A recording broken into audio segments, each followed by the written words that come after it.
찬송가 342장으로 찬송하겠습니다. 342장 찬송입니다.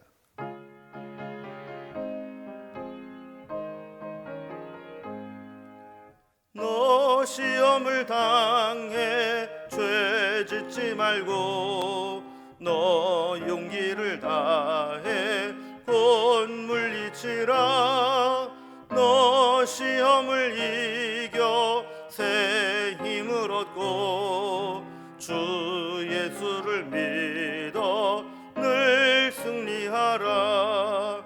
우리 구주의 힘과 그의 위로를 빌라. 주님 내 편에 서서 항상 도우시리.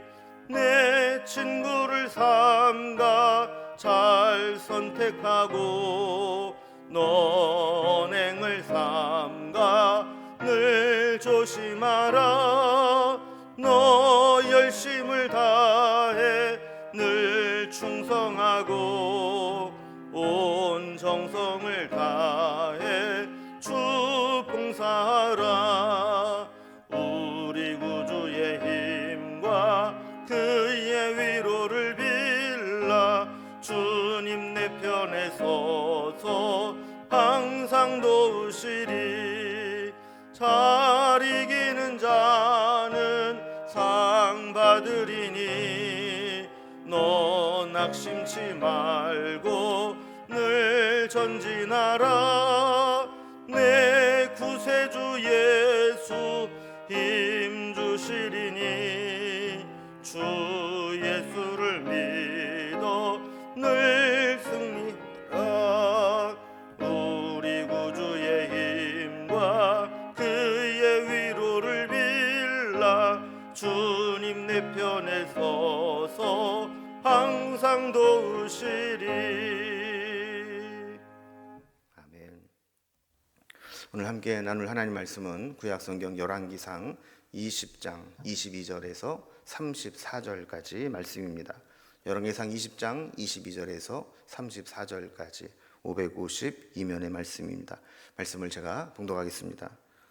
그 선지자가 이스라엘 왕에게 나와 이르되 왕은 가서 힘을 기르고 왕께서 행할 일을 알고 준비하소서.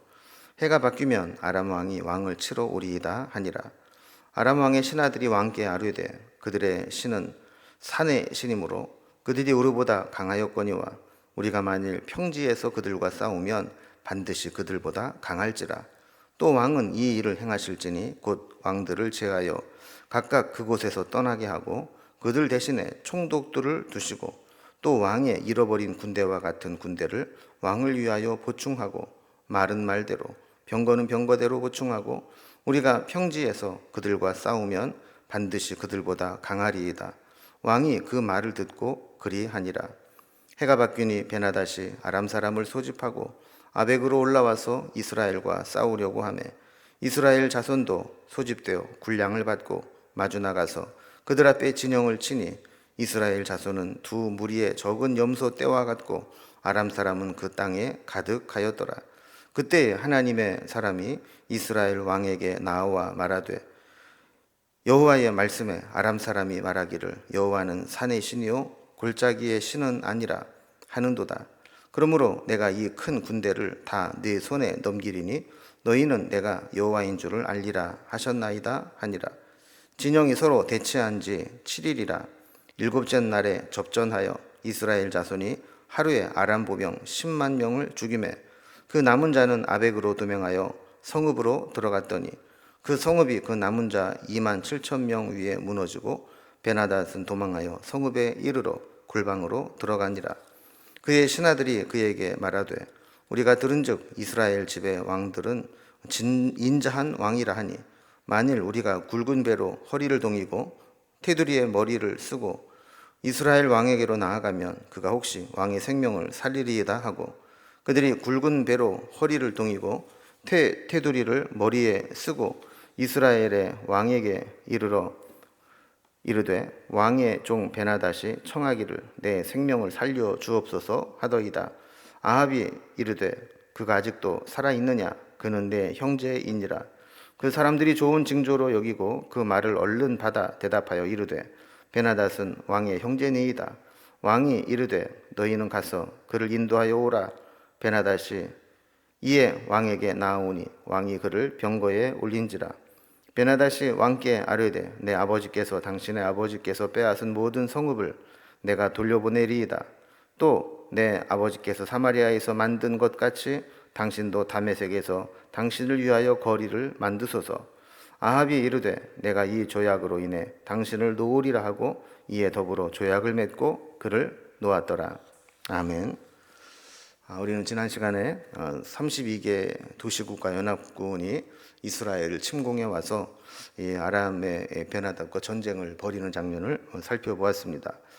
아람의 베나닷은 뜻하지 않은 청년들의 특공대와 그 뒤에 나오는 백성들의 군대에 뜻하지 않은 기습을 받아서 패하게 되고 도망을 가면서 아마도 그들은 그런 생각을 했을지 모릅니다. 이번 수치를 나중에 반드시 갚아주겠다. 이런 복수를 다짐했을 겁니다. 해가 바뀌고 베나닷의 2차 침공이 이루어집니다. 아람의 베나닷은 지난번 1차 침공에서 전체 패배의 원인을 이스라엘을 돕는 신이 산의 신이기 때문에 산에서는 그들이 강했을지라도 만약에 우리가 평지에서 전쟁을 한다면 그들을 등이 이길 수 있을 것이다라고 생각을 한 것이죠. 저들은 이 전쟁의 승패가 하나님의 손에 있다는 사실을 알지 못하고 그들이 믿는 우상의 힘을 빌어서 아마도 평지에서 싸우면 이길 것이다 라고 생각을 했던 겁니다. 오늘 본문은 이렇게 베나닷이 평지와 또 골짜기 있는 밑에서 싸움을 준비하고 2차 침공을 해온 내용입니다. 오늘 본문의 내용을 단락별로 구분을 해보면 먼저 22절에서 25절까지는 이제 평지에서 싸우려고 다시 공격해오는 아람의 군대의 모습이 나옵니다. 그리고 26절에 30절은 그럼에도 불구하고 전쟁에서 다시 크게 이기게 되는 이스라엘의 군대의 모습입니다. 그리고 마지막 31절에 34절은 하나님께 묻지 않고 베나닷을 처형하지 않은 채 그들과 평화 조약을 맺는 아합의 내용이 나오게 되죠. 단락별로 살펴봅니다. 먼저 지난번 산에서 졌기 때문에 이번에는 평지에서 싸우려고 다시 준비해서 공격해오는 아람의 군대입니다. 1차 침공에서 패한 아람의 베나닷은 잘 준비해서 2차 침공을 준비해 왔습니다. 그러나 이 모든 상황을 하나님은 하나님의 종을 통해서 아합에게 알려주게 되죠. 그래서 22절에 보면 예전에 이 아합에게 아람과의 전쟁에서 승리를 예언해 주었던 선지자가 다시 나타나서 말씀을 전하게 됩니다. 그래서 힘을 기르고 전쟁을 준비하라라고 충고합니다. 왜냐하면 해가 바뀌고 아람 왕이 2차 침공을 해올 것이기 때문이라는 것이죠. 구약에서 보통 해가 바뀌었다라고 할 때에는 또 횟수가 변했다라기보다는 보통 겨울이 끝나고 봄이 왔다라는 것을 의미합니다. 이스라엘 지역은 겨울이 비가 오는 우기이고 우기에는 전쟁을 하지 못하게 되죠. 땅이 이제 질기 때문에. 그래서 휴전 상태가 되는데 이제 봄이 되고 건기로 접어들게 되면 다시 전쟁을 시작했다라는 의미입니다. 23절에 보면 그들이 전쟁을 준비하면서 왕실에서 나눴던 이야기를 하나님이 알려주는 겁니다. 아람의 신하들이 아람 왕 베나닷에게 어떤 이야기를 하느냐 하면 1차전에서 패한 이 원인을 이제 분석하면서 이런 이야기를 했다라는 겁니다. 그들의 신은 산의 신이므로 그들이 우리보다 강하였거니와 우리가 만일 평지에서 그들과 싸우면 반드시 그들보다 강할지니라 라는 겁니다. 당시에 하나님을 이제 제사하는 산당이나 제단들이 보통 이제 산에 있어서 그랬는지 아람 사람들이 생각할 때에는 이스라엘 백성들이 믿는 하나님은 산의 신이다라고 보았던 겁니다. 그래서 그들이 1차전에서 패한 지역도 사마리아 산지였고 또 산에서 기습을 당했기 때문에 아마 그들은 그런 분석을 했을지 모릅니다. 아람 사람들이 가지고 있는 말과 병거는 평지에서는 유용한 강력한 무기가 될 수 있지만 길이 없고 마차가 갈 수 없는 산악지형에서는 때로는 무용지물이 될 수 있습니다. 차라리 어떤 마차나 수레보다는 기동력 있는 특공대가 훨씬 더 활동하기에 유리했던 것이죠. 그래서 저들은 만약에 우리가 이번에 전략을 잘 세워서 평지에서 전쟁을 할 수 있다면 그때는 우리가 이길 수 있을 것이다라고 본 것입니다. 그리고 24절에서 25절을 보면 군대도 재편할 것을 건의합니다. 물론 베나닷이 이 군대를 총괄하기는 했지만 32개의 연합군이 왕들이 다 모여서 전쟁을 하게 되면 이 서로 왕이 많고 우두머리가 많다 보니까 기습과 같은 급박한 상황에서 일사불란하게 작전을 수행하기가 어렵습니다. 그래서 왕들은 제하에서 다 돌려보내고 왕 대신에 총독을 두어서 이 베나닷의 지휘에 직접 지휘를 받도록 그렇게 한 것이죠. 그리고 1차전에서 패배로 손실한 군사들을 보충하고 또 전열을 정비하면서 말은 말대로 병거는 병거대로 부족한 수를 채우게 됩니다. 그러면서 2차전에서는 반드시 승리하게 될 것이라고 건의를 하게 됩니다. 그리고 아람 왕은 이대로 준비를 하고 전쟁을 일으키게 됩니다. 두 번째 단락을 보면 이렇게 시작된 전쟁에서 하나님은 이스라엘 군대가 다시 크게 이기게 하십니다. 26절에 보면 선지자의 말씀대로 해가 바뀌고 아람의 이 베나닷이 아람 사람들을 소집해서 2차 침공을 가해오게 됩니다. 그들이 공격해온 루트는 아벡이라는 곳을 통해서 오게 되었는데 이것은 다메섹과 벳산 도로변의 평지에 위치한 성읍입니다. 27절에 보면 아람의 침공을 받은 이스라엘도 군사를 모집하고 전쟁을 준비하고 마주 서게 됩니다. 그러나 여전히 숫자적인 열세는 어쩔 수가 없었습니다. 성경은 아람과 이스라엘 대치 상황을 이스라엘 무리들은 마치 두 무리의 적은 염소떼와 같고 아람 사람은 그 땅에 가득했다라고 설명할 정도로 수적인 열세에 있었다라는 것을 우리 알게 됩니다. 28절에 보면 하나님의 사람 선지자가 다시 이스라엘 왕 아합에게 나타나서 말씀을 합니다. 이번에도 하나님께서 아합 왕의 승리를 예언해 주시는 거죠. 그 이후로 아람 사람들이 여호와는 산의 신이고 골짜기의 신은 아니라 했던 말이 얼마나 하나님에 대해서 무지하고 뭉매하고 우매한 생각인가를 보여주고 이번 전쟁에서도 숫자적인 열세를 딛고 승리하게 되면서 이 전쟁을 이기게 하신 것은 오직 하나님이시라는 사실을 다시 한번 깨닫게 하기 위함이었죠. 29절에 보면 하나님 예언대로 2차 전쟁에서도 아람의 군대를 크게 이긴 장면을 기록하고 있습니다. 서로 대치한 지 7일째 접전이 이루어졌는데 이스라엘 자손이 하루에 아람 보병 10만 명을 죽이는 전승을 거두게 됩니다. 여러분 당시의 무기 체계로 볼 때 하루에 10만 명을 죽이는 것은 거의 기적과 같은 일입니다.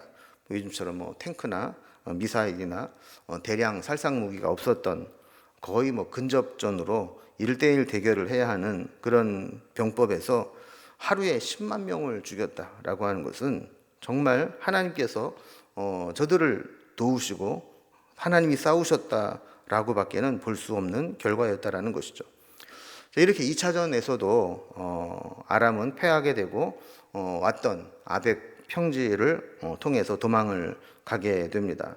그리고 성읍으로 피하게 되는데 30절에 보면 그 성벽이 넘어져서 남은 자 2만 7천 명 위에 무너지게 되고 그들이 다 그곳에서 죽게 됩니다. 결국 베나닷은 성읍의 골방에 들어가 숨게 됩니다. 마치 도간에 든 쥐처럼 그 성읍에 갇히게 된 것이죠. 그럼 이제 상황이 역전되었습니다. 두 차례에 걸쳐서 하나님의 역사하심으로 인해서 크게 패한 아람은 도저히 하나님이 도와주시고 지켜주시는 이스라엘을 이길 수 없다라는 것을 깨닫게 됩니다. 뿐만 아니라 상황이 바뀌어 이 시점에 이스라엘이 아람을 쳐들어온다면 망할 수밖에 없을 것이라고 하는 두려움에 빠지게 되죠. 이렇게 승리를 거두게 되는데 세 번째 단락을 보면 승리 후에 이 패전국의 왕인 아람 왕을 어떻게 하느냐 하는 것에 대해서 이 아합은 하나님께 묻지 않고 덥석 평화 조약을 맺어버리고 맙니다. 31절에 보면 아람의 신하들이 아람 왕에게 건의합니다. 들으니 이스라엘 집의 왕들은 인자한 왕이라 그랬습니다. 그러니까 지금이라도 항복을 선언하고 화친을 맺는다고 한다면 살 수 있다라는 것을 정보를 제공한 것이죠. 그래서 굵은 배로 허리를 동이고 테두리를 머리에 쓰고 이스라엘 왕에게 나아가서 살려달라고 부탁을 하게 되는 겁니다.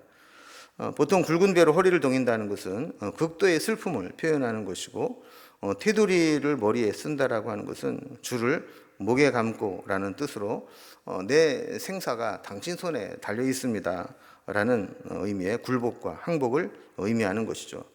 32절에 보면 베나닷이 살기 위해서 신하들이 건의한 대로 그렇게 배로 허리를 동이고 또 테두리를 머리를 쓰게 됩니다. 베나닷은 아합에게 굴욕적으로 숙이고 들어옵니다. 그래서 왕의 종 베나닷이 청하기를 내 생명을 살려 주옵소서 그랬습니다. 자, 아합은 베나닷이 이렇게 숙이고 저자세로 나오니까 그가 아직 살아 있느냐, 그는 내 형제니라라고 맞아주게 되죠.